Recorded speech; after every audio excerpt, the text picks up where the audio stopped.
রাজনৈতিক পরিবারে জন্মগ্রহণ করেও আরাফাত রহমান কোকোর রাজনীতির প্রতি তেমন একটা ঝোঁক ছিল না। তিনি নিজেকে একজন ক্রীড়া ব্যক্তিত্ব হিসেবে প্রতিষ্ঠিত করেছিলেন। বাংলাদেশের ক্রিকেটের আজ এতদূর উঠে আসার পিছনে কোকোর আছে চরম অবদান। সে বিষয়ে আমরা কেউ কিছুই জানি না, কারণ কোকো সবসময় আলোচনার বাইরে থাকতে পছন্দ করতেন। অথচ সম্পূর্ণ হিংসা পরায়ণ হয়ে শেখ হাসিনা কোকোর নামে একাধিক মিথ্যা মামলা দিয়ে নির্বাসিত করেছিলেন। এজন্য দেশটির মাটিতে তিনি মরতেও পারেনি। বাংলাদেশের ইতিহাসে প্রেসিডেন্ট জিয়ার ছেলে কোকো কেন এত জনপ্রিয় তা নিয়েই আলোচনা করব আমাদের আজকের ভিডিওতে। এছাড়াও কোকো সম্পর্কে বিভিন্ন অজানা তথ্য জানতে ভিডিওটিতে একটি লাইক দিয়ে শেষ পর্যন্ত দেখতে থাকুন। বীরুত্তম শহীদ প্রেসিডেন্ট জিয়াউর রহমান ও সাবেক প্রধানমন্ত্রী বেগম খালেদা জিয়ার কনিষ্ঠ সন্তান আরাফাত রহমান কোকো একজন ক্রীড়া সংগঠক হিসেবে নিজেকে অনন্য উচ্চতায় নিয়ে গিয়েছিলেন। আরাফাত রহমান কোকোর জন্ম 12 আগস্ট 1969 সালে কুমিল্লায় বাবা জিয়াউর রহমানের কর্মক্ষেত্রে। যখন কোকোর বয়স মাত্র 1 বছর 7 মাস, তখন বাবা জিয়াউর রহমান মুক্তিযুদ্ধে গিয়েছেন। আবার 2রা জুলাই 1971-এ কোকোর বয়স যখন মাত্র 1 বছর 10 মাস 20 দিন, তখন মা বেগম খালেদা জিয়া এবং বড় ভাই তারেক রহমান পিনোর সঙ্গে পাক হানাদার বাহিনীর হাতে বন্দী হন। 1971 সালের 16 ডিসেম্বরে যখন মুক্তি পান, তখন এই কোকোর বয়স মাত্র 2 বছর 4 মাস 4 দিন।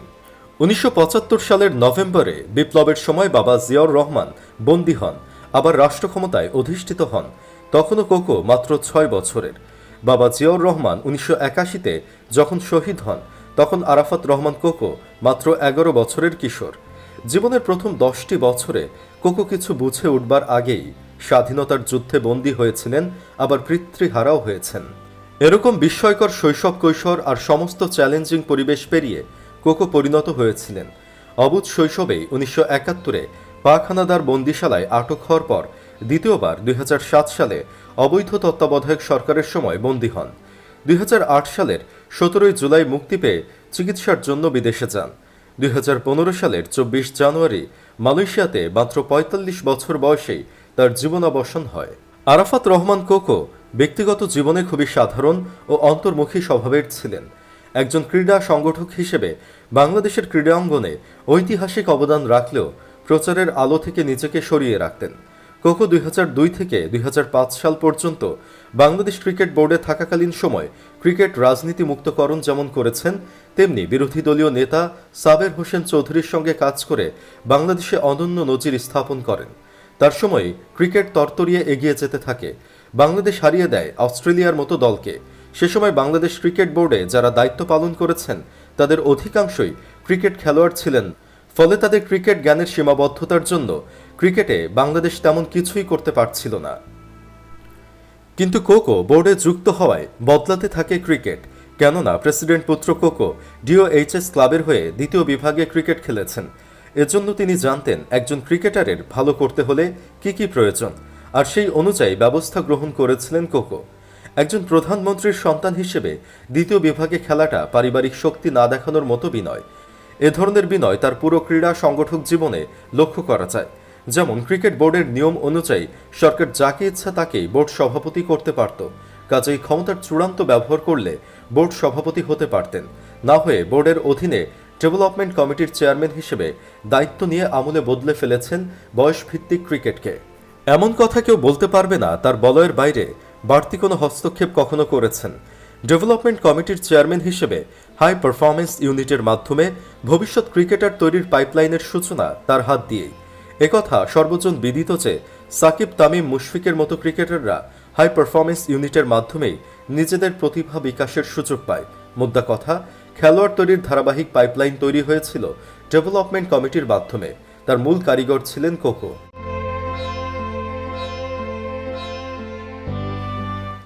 ঐতিহ্যগতভাবে বাংলাদেশে বর্ষা মৌসুমে ক্রিকেট খেলা হতো না। ক্রিকেট খেলোয়াড়রা এ সময় বসে থাকতেন। কোকো এই সমস্যা দূর করতে 2004 সালে মিরপুর শেরেবাংলা স্টেডিয়ামকে জাতীয় ক্রীড়া পরিষদের কাছ থেকে ক্রিকেটের জন্য নিয়ে নেন। এটিকে পূর্ণাঙ্গ ক্রিকেট ভেন্যু হিসেবে রূপান্তর করতে ভূগর্ভস্থ ড্রেনেজ সিস্টেম তৈরির মাধ্যমে মিরপুর স্টেডিয়ামকে আধুনিকায়ন করেন কোকো। আর এজন্যই যতই বৃষ্টি হোক না কেন, মিরপুরে খেলা শুরু হতে খুব অল্প সময় লাগে। মিরপুর স্টেডিয়ামকে হোম অব ক্রিকেট দেখিয়েই 2011 সালে ক্রিকেট বিশ্বকাপ আয়োজনের স্বাগতিক দেশের মর্যাদা লাভ করে বাংলাদেশ। দেশের ক্রিকেটকে বিকেন্দ্রীকরণেও ভূমিকা রাখেন কোকো। দেশের ক্রিকেটকে শুধুমাত্র মিরপুর ও চট্টগ্রামে কেন্দ্রীভূত না করে সিলেট, খুলনা, বগুড়া ও রাজশাহীতে আন্তর্জাতিক মানের স্টেডিয়াম নির্মাণের পরিকল্পনা করেন তিনি। দলীয় ক্ষমতা হাতে থাকার পরও বগুড়ার একমাত্র আন্তর্জাতিক মানের স্টেডিয়াম শহীদ প্রেসিডেন্ট জিয়াউর রহমানের নামে না করে মুক্তিযোদ্ধা শহীদ চান্দুর নামে নামকরণ করে অনন্য নজির স্থাপন করেছিলেন তিনি। ক্রিকেট অস্ট্রেলিয়ার সাথে তার ব্যক্তিগত সম্পর্ককে কাজে লাগিয়ে অস্ট্রেলিয়ান কোচ, ট্রেনার, ফিজিওনার ট্রেন্ড চালু করেন কোকো। বোর্ডের প্রফেশনাল কাজেও ক্রিকেট অস্ট্রেলিয়ার সাপোর্ট পাওয়া যেত। কোকো ক্রিকেট বোর্ডকে করেছিলেন রাজনীতিমুক্ত। কাজটি করতে গিয়ে জনপ্রিয়তা বা বাহবা কুড়াতে যাননি কোকো। প্রেসকে ডেকে কাভারেজের আয়োজন করেননি। প্রধানমন্ত্রীর ছেলে হওয়া সত্ত্বেও সব মতের সংগঠকেরাই ছিলেন তৎকালীন ক্রিকেট বোর্ডে। 2004 সালে প্রথম অনূর্ধ্ব-19 বিশ্বকাপের আয়োজনের দায়িত্ব পায় বাংলাদেশ কোকোর ক্যারিশমাতেই। সে সময় সদ্য সাবেক ক্ষমতাসীন দল এত বড় আয়োজনের উৎসবে পানি ঢেলে দেওয়ার জন্য সারা দেশে হরতাল ডেকেছিল। সেই প্রতিকূল অবস্থাতেও একদিনে 15টি প্র্যাকটিস ম্যাচ আয়োজন করে সারা বিশ্বকে তাক লাগিয়ে দেয় বাংলাদেশ। সফল এই আয়োজনের নেপথ্যে কারিগর ছিলেন কোকো। অথচ আজ আওয়ামী সরকারের অধীনে দেড় যুগেও বাংলাদেশের ক্রিকেটে অবকাঠামোগত কোনো উন্নয়ন হয়নি। বিপিএল এখন পর্যন্ত আটকে আছে মাত্র 3টি ভেন্যুতে। এরকম একজন নির্লোভ, নির্মোহ, অরাজনৈতিক ক্রীড়া সংগঠককে আওয়ামী মিডিয়া দুর্নীতিবাজ, মাদকসেবী কত কি বানিয়েছে। এই কোকোর নামে গাড়ি পোড়ানোর মিথ্যা মামলা দিয়ে আবার তার মৃত্যুর পর বেগম জিয়াকে সমবেদনা জানানোর নাটক দেশবাসী প্রত্যক্ষ করেছে। শেখ হাসিনাকে জানানো হয়েছিল যে বেগম জিয়াকে ঘুমের ওষুধ দিয়ে ঘুম পাড়িয়ে রাখা হয়েছে, উনি উঠলে আপনাকে জানানো হবে। তারপরও তিনি তড়িঘড়ি করে বেগম জিয়ার বাসায় এসে গেট থেকে ফিরে যাওয়ার জঘন্য নাটক করেছিল। আওয়ামী মিডিয়াও এই ন্যাক্কারজনক প্রচারণায় অংশ নিল। তাতে কি খুব ক্ষতি হয়েছে? এত কিছুর পরেও কোকোকে দেশের বাইরে থাকতে হয়েছে। বিগত তত্ত্বাবধায়ক সরকারের আমলে 2008 সালের মে মাসে আটক অবস্থায় তার শারীরিক অবস্থার অবনতি হলে বিদেশে চিকিৎসার জন্য প্যারোলে মুক্তি দেওয়া হয়েছিল তাকে। তারপর থেকে তিনি বিদেশে অবস্থান করছিলেন। আরাফাত রহমান কোকোর বিরুদ্ধে বেশ কয়েকটি মামলা বিচারাধীন ছিল। খালেদা জিয়া 2012 সালে কোকোর সাথে সিঙ্গাপুরে সাক্ষাৎ করেন, কিন্তু জিয়া পরিবার 2007 সালের পর কখনোই একসাথে হতে পারেননি। 24 জানুয়ারি 2015-তে মালয়েশিয়াতে কোকোর মৃত্যু হয়। অবৈধ তত্ত্বাবধায়ক সরকারের মামলাগুলো মাথায় নিয়ে বিদেশের মাটিতেই তার মৃত্যু হয়েছে। মাত্র 1 বছর 10 মাস বয়সে পাক হানাদার বাহিনীর কাছে বন্দী হওয়া এই শিশুটি পরিণত বয়সে দেশে মৃত্যুর গৌরব অর্জন করতে পারেনি কায়েমি স্বার্থবাদী মহলের কারণে। মহৎ মানুষদের মৃত্যু মহিমান্বিত। শহীদ জিয়ার মৃত্যুতে গোটা দেশ ফুঁপিয়ে কেঁদেছিল। শহীদ জিয়ার জানাজায় শোকার্ত মানুষের অভূতপূর্ব উপস্থিতি ঐতিহাসিক নজির স্থাপন করেছিল। এমন জানাজা অতীতে হয়নি, ভবিষ্যতেও হবে কিনা সন্দেহ। তবে 27 জানুয়ারি সরকার বিরোধী কর্মসূচির সময় দেশে কর্তৃত্ববাদী সরকারের প্রায় কারফিউ অবস্থার মধ্যে যে জানাজা হয়েছিল সেটি অবিশ্বাস্য। একটি বহুল প্রচারিত দৈনিকে জনগণের উপস্থিতি সম্পর্কে বলা হয়েছিল, কোকোর জানাজায় অংশ নিতে বায়তুল মোকাররমের দক্ষিণ গেট থেকে মাওলানা ভাসানী হকি স্টেডিয়াম, মহানগর নাট্যমঞ্চ, গোলাপশাহ মাজার থেকে জিপিও মোড় পর্যন্ত সড়কে অবস্থান নেয় মানুষ। অন্যদিকে বায়তুল মোকাররমের উত্তর গেট থেকে পল্টন মোড়, দৈনিক বাংলা মোড়, জাতীয় ক্রীড়া পরিষদ এলাকায় লাখো মানুষ সমবেত হয়। ঢাকা ছাড়াও নারায়ণগঞ্জ, মানিকগঞ্জ, গাজীপুর থেকে অসংখ্য মানুষ জানাজায় অংশ নেন।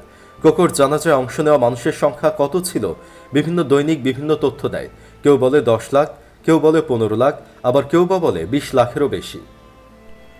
অতি বিস্ময়কর, অবিশ্বাস্য। আমরা উত্তরা থেকে জানাজায় অংশ নিয়েছিলাম।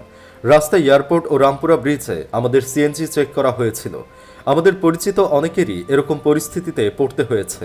তারপরও প্রায় কারফিউ অবস্থার মধ্যে কোকোর জানাজায় জনগণের বিপুল উপস্থিতি এটা সন্দেহাতীতভাবে প্রমাণ করেছিল তিনি রাজনীতি না করেও মহৎদের কাতারে ছিলেন। তার মৃত্যু ছিল মহিমান্বিত।